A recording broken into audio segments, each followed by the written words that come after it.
Hi friends, welcome to my channel. ఇవాళ కొత్తగా and వెరైటీగా పచ్చిమిర్చితో చికెన్ ఫ్రై ఎలా రెడీ చేసుకోవాలో చూద్దాం.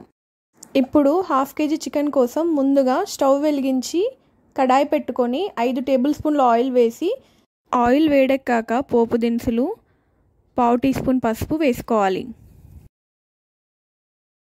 ఆ తర్వాత కడిగి పెట్టుకున్న 1/2 kg చికెన్ ఆయిల్లో వేయాలి.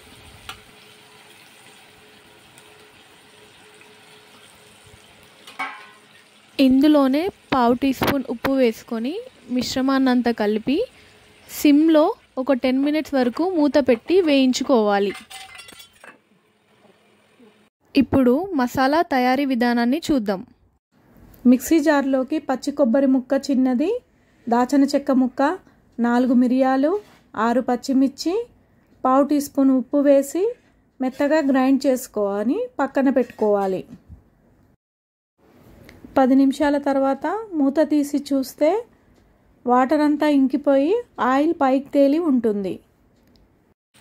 ఇందులోనే ఇందాక రెడీ చేసి పెట్టుకున్న మసాలా మిశ్రమాన్ని, 1 టీ స్పూన్ ధనియాల పొడిని వేసి బాగా కలిపి మరో 2 నిమిషాల పాటు మూత పెట్టి గోల్డెన్ కలర్ వచ్చేంత వరకు వేయించుకోవాలి.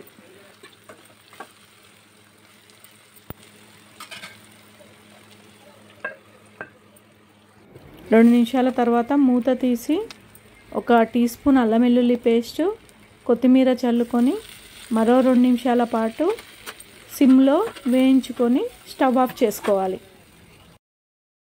అంతే, ఎంతో రుచికరమైన పచ్చిమిర్చి చికెన్ ఫ్రై రెడీ. ఇది చపాతీలో కానీ అన్నంలో కానీ చాలా బాగుంటుందండి. మీరు ఒక్కసారి ట్రై చేసి చూడండి. Don't forget to like, share, comment and subscribe to my YouTube channel, and also hit the bell icon for more